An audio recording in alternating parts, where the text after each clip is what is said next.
Hello and welcome to Valuechain News. I am Naomi Oleribe.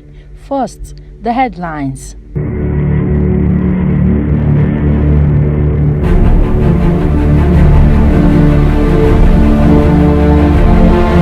Why price of cooking gas skyrocketed across Nigeria. Kyari laments hike in price of diesel, fuel scarcity. Federal government hands over 57 oil fields to indigenous oil companies. And now, the news in detail.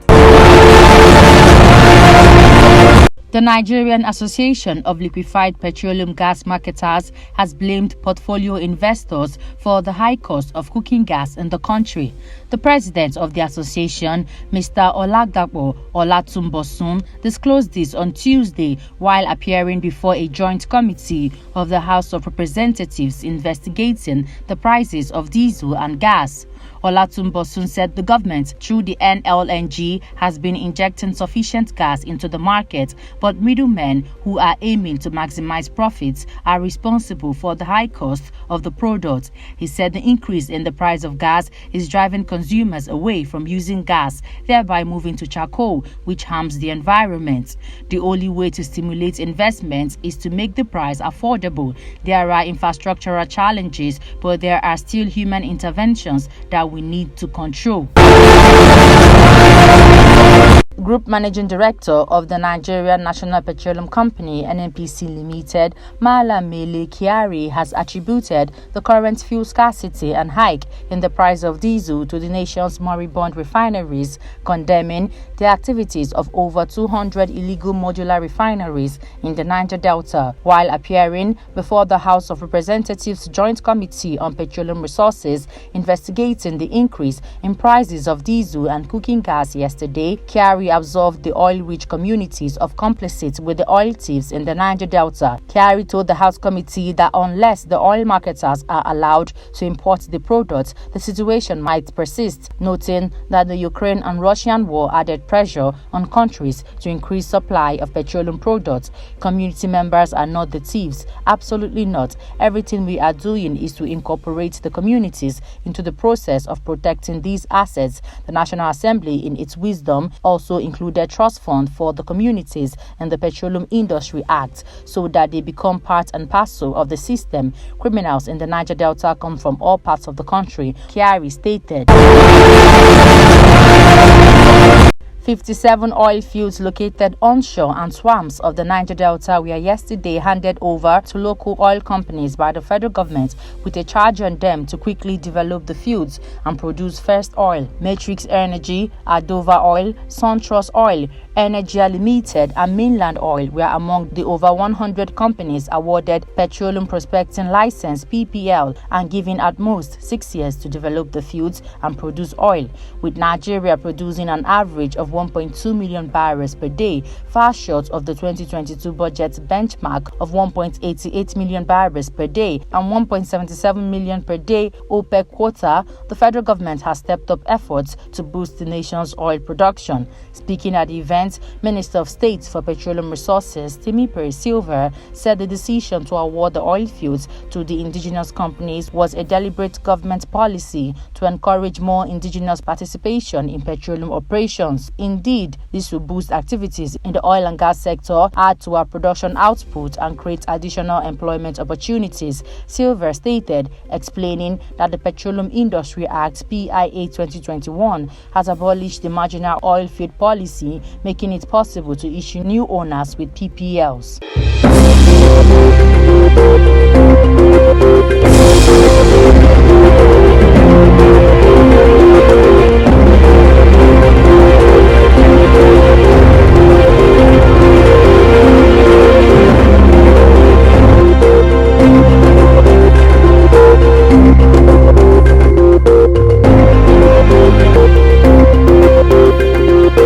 Algerian Oil and Gas Group Sonatrach announced on Monday the discovery of a significant gas condensate deposit in the Hassi R'Mel field in the Algerian Sahara. The reserves of these deposits are estimated at between 100 and 340 billion cubic meter of gas with condensate, the statement revealed. Condensate gas is natural gas that contains liquid hydrocarbons in suspension, similar to crude oil, which greatly increases its value. Sonatrach plans to start production in November from the field, which is expected to produce 10 million cubic meters per day. Algeria, whose proven natural gas reserves amount to nearly 2.4 trillion cubic meter of gas, supplies about 11% of the gas consumed in Europe, compared to 47% for Russia. It is Africa's leading exporter of natural gas and the seventh largest in the world.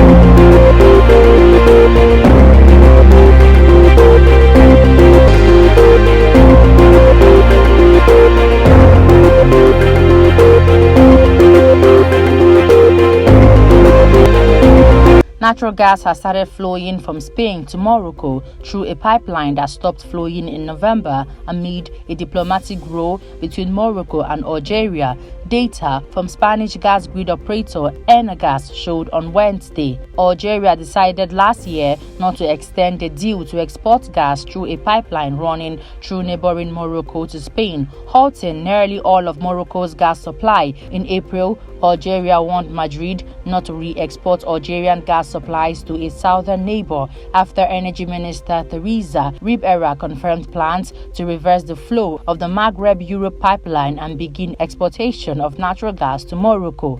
A certification process guarantees that this gas is not of Algerian origin, a spokesperson for Enagás said.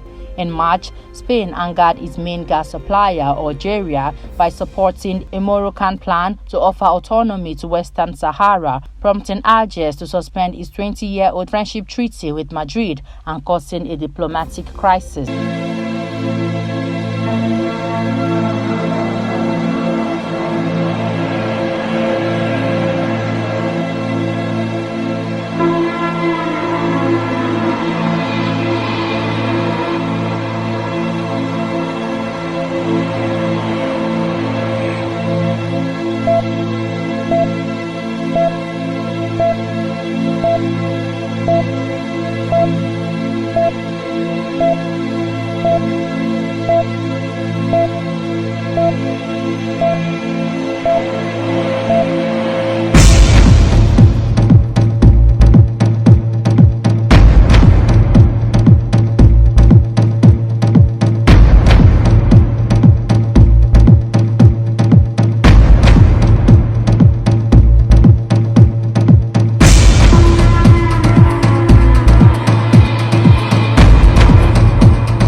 Stakeholders in the maritime industry have warned that with over 70% of Nigerian seafarers out of job, there could be a spike in piracy attacks in the nation's waters. The Secretary General of Merchant Seafarers Association of Nigeria, Captain Alfred Oniye, said over 70% of Nigerian seafarers are already jobless. Oniye, who is a United States certified anti-piracy and maritime security specialist, said the baseline for insecurity on the nation's waters is unemployment of seafarers, noting that this is what happens when the government trains people to be professionals and does not give them jobs. Piracy is tactical. This is not a battle you can fight with guns and fighting jets. You want to fight people you took out of jobs who are professionals. It takes a powerful and professional navigator to know where the ship is anchored and positioned before they can attack. It takes a good underwater welder to know how to go to the sea and bust the pipe. It is a professional game, he added. Before we end the news, here's a recap of our headlines. Why price of cooking gas skyrocketed across Nigeria. Kyari laments hike in price of diesel, fuel scarcity. Federal government hands over 57 oil fields to indigenous oil companies. And that's the news. I am Naomi Oleripe. Good evening.